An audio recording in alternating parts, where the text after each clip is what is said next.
Students, तो student next topic है to find centre of mass. किसका? Of a rigid body. Rigid body का centre of mass हमने find करना है। रिजिड बॉडी में क्या है? Having continuous distribution of mass. जो मास है रिजिड बॉडी का, उसकी डिस्ट्रीब्यूशन कैसी है? वो है कॉन्टिन्यूस। तो स्टूडेंट टॉपिक शुरू करने से पहले हम देख लेते हैं रिजिड बॉडी हम किसे कहते हैं। तो a rigid body is an idealization of a body that does not deform or change shape। जो डिफॉर्म नहीं होती, मीन्स जिस बॉडी की शेप, आकार नहीं बदलता ड्यू टू एनी रीजन। उसके ऊपर बल भी लग सकता है, तो रीजन कौन सा भी हो, लेकिन उसकी जो शेप है वो चेंज नहीं होती, आकार नहीं बदलता। Formally it is a defined, हम और कैसे डिफाइंड करते हैं इसे? As a collection of particles with the property that the distance between the particles remains unchanged during the course of motion of the body।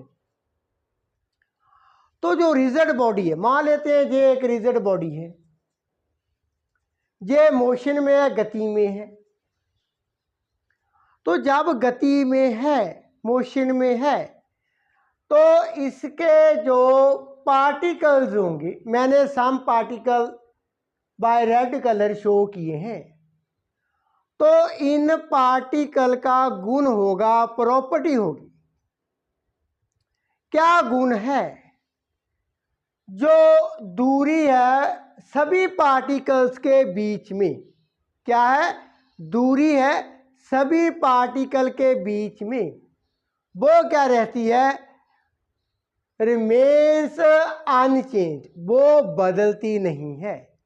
जब बॉडी, रिजिड बॉडी मोशन में होती है, तो रिजिड बॉडी के particle के बीच में जो दूरी होती है वो नहीं बदलती। तो स्टूडेंट आइए इसी टॉपिक को आगे बढ़ाते हैं। सो स्टूडेंट, ये रही रिजिड बॉडी। इसका सेंटर ऑफ मास यहाँ पर हमने मान लिया कोऑर्डिनेट्स है capital X, capital Y, capital Z। Means rigid body हमारी कहाँ पर हमने मानी है? In the space. That means 3 coordinate we have needed, X coordinate, Y coordinate and Z coordinate. Now student, rigid body में क्या होता है? एक तो मास है वो यूनिफॉर्मली, कॉन्टिन्यूसली क्या है? डिस्ट्रीब्यूटेड है। सेकेंडली, जो पार्टिकल्स हैं उनके बीच में जो दूरी होती है वो बहुत कम होती है। पार्टिकल्स एक दूसरे के बहुत ही करीब होते हैं। तो स्टूडेंट, फॉर कन्वीनियंस हम क्या करते हैं? जो रिजिड बॉडी है, क्या करने वाले हैं हम? यहां पर देखें, in order to find the coordinates of the centre of mass of a rigid body having a continuous distribution of mass, we divide the body into n elementary parts. n elementary parts में, n elementary हिस्सों में हम क्या करते हैं? Rigid body को बांट लेते हैं। एंड स्टूडेंट, ये जो एलिमेंट्री पोर्शन हमने किए हैं ऑफ मासेस, कितना मास है, delta m1, delta m2, delta m3 up so on delta mn। अब आगे if x1, x2, x3 up so on xn are the x coordinate. पहले हम x कोऑर्डिनेट की बात करेंगे। x coordinates of the various particles, then the x coordinate of the center of mass of the body कितना होगा। Student यहां पर देखें, रिजिड बॉडी का हमने डिस्ट्रीब्यूशन कर दी है। डिस्ट्रीब्यूशन मीन्स उन्हें हमने रिजिड बॉडी को फर्दर एन एलिमेंट्री पोर्शन में, पार्ट्स में बांट दिया। एंड प्रत्येक जो पोर्शन है, पार्ट है, जैसे ये था, इसका मास कितना है, डेल्टा m1, आगे वाले का डेल्टा m2, उसके आगे delta m3 up so on delta mn। अब यहां पर देखिए, जो डेल्टा m1 है एलिमेंट्री पार्ट, इसका यदि हम x से देखें, x कोऑर्डिनेट कितना है, स्मॉल x1, डेल्टा m2 का स्मॉल x2, डेल्टा m3 का स्मॉल x3, इसी तरह से डेल्टा mn का xn, x कोऑर्डिनेट सभी का। तो सेंटर ऑफ जो मास है उसका coordinate capital X। Rigid body का सेंटर ऑफ मास का X कोऑर्डिनेट वो कितना होता है, ये होगा हमारे पास delta m1 x1 plus delta m2 x2 plus ऐसे बढ़ते जाएंगे डेल्टा mn xn ओवर सभी एलिमेंट्री पार्ट्स का जो मास है वो क्या हो जाएगा, ऐड हो जाता है। अब इसको हम सिग्मा की फॉर्म में लिख लेते हैं। फॉर द ith जो हमारे पास है elementary parts, that is sigma i delta mi xi over sigma i delta mi। ये क्या है, x कोऑर्डिनेट की हमने बात की है। x कोऑर्डिनेट किसका है, centre of mass of a rigid body. आगे हमने क्या करना है,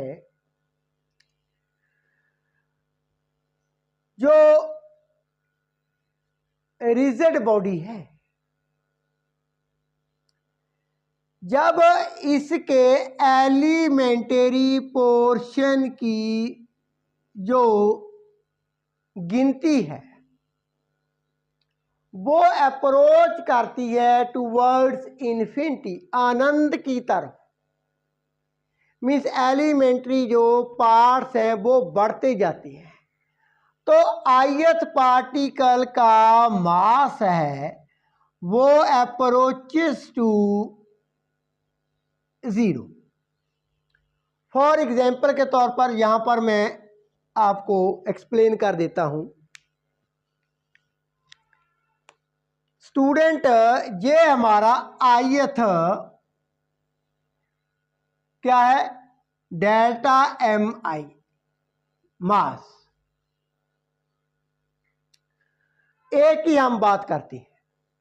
तो स्टूडेंट, जब हम इसको दो हिस्सों में बांट दें, अब डेल्टा mi आधा आधा रह जाता है। इसी तरह से यदि इसके 4 हिस्से बना दें हम, और क्या है, डेल्टा mi मीन्स मास क्या है, और फर्दर बढ़ जाता है एंड कम होता जाता है। तो जैसे जैसे रिजिड बॉडी के नंबर, किसके नंबर, गिनती किसकी, एलिमेंट्री पार्ट्स की गिनती बढ़ती जाती है, वैसे वैसे delta M I tends to zero, approaches to zero. तो स्टूडेंट आगे हम इस इक्वेशन पर क्या है, लिमिट अप्लाई कर देते हैं।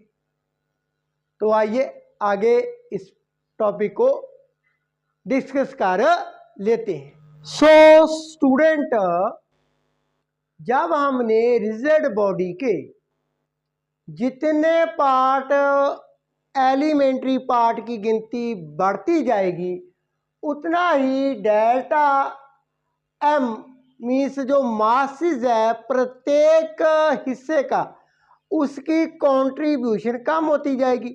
जितने हिस्से ज़्यादा करेंगे, जितने हिस्से बढ़ाएंगे, उतना ही एलिमेंट्री प्रत्येक हिस्से का मास कम होगा। So student, x equal to limit delta M I tends to zero, summation I delta M I X I over delta M I, ये किसके इक्वल होगा, यहाँ पर हम इंटीग्रेशन यूज करेंगे, x D M over D M. Now student, x क्या है, elementary portion का कोऑर्डिनेट है, x कोऑर्डिनेट, जिसका मास कितना है, dm, and integration dm equal to क्या है, total mass of the rigid body. So यहां पर हमारे पास इक्वेशन क्या बन जाती है, 1 over m integration x dm। इसे मान लेते हैं हम इक्वेशन नंबर 1। सो इसी तरह से student y coordinate, z coordinate, उसकी वैल्यू क्या होगी, y coordinate of centre of mass 1 over capital M y d m, equation number 2। इसी तरह से z coordinate 1 over capital M z d m, that is a third equation. So student, equation first, second, third, rigid body के x Y z coordinate को क्या करते हैं, represent करती हैं, ये तीनों इक्वेशंस। अब स्टूडेंट, यदि ऐसा हो, स्पेशल केसेस की बात करें, जो कोऑर्डिनेट एक्सिस हैं, कौन से, एक्स वाई जेड, इनका ओरिजिन कहाँ पर है, at the centre of mass. That means अब क्या होगा, एक्स वाई जेड, ये क्या होंगे, जीरो होंगे, equal to zero, because coordinate जो एक्सिस है अब वो कंसाइड कर जाते हैं with the centre of mass of the rigid body. अब दूरी क्या है, जीरो हो जाती है, centre of mass of the rigid body के यहाँ पर है, वहीं पर क्या है, कोऑर्डिनेट एक्सिस है, तो X Y Z equal to zero. तो equation of first, second, third becomes, ये ऐसे लिखी जा सकती है, X D M equal to Y D M equal to Z D M becomes zero. अब स्टूडेंट, यदि हम चाहें इक्वेशन फर्स्ट, सेकंड, थर्ड, इनको एक ही इक्वेशन की फॉर्म में लिखना चाहते हैं, that means we will be use position vectors.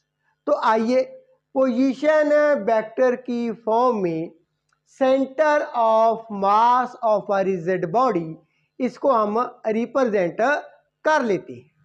Now student, if r vector is the position vector of an elementary portion, जिसका मास कितना है dm, of the body, body कौन सी है rigid body, then the position vector r vector, ये कितना होगा centre of mass का position vector r vector capital है ये, equal to 1/m integration r vector dm, ये क्वेश्चन बनती है।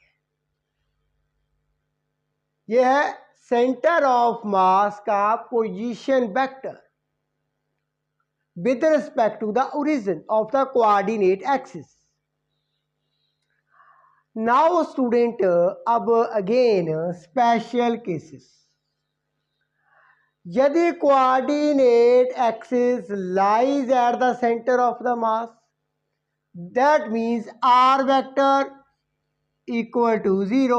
तो ये equation that is a 1/M r vector dm equal to 0, that means integration r vector dm equal to 0.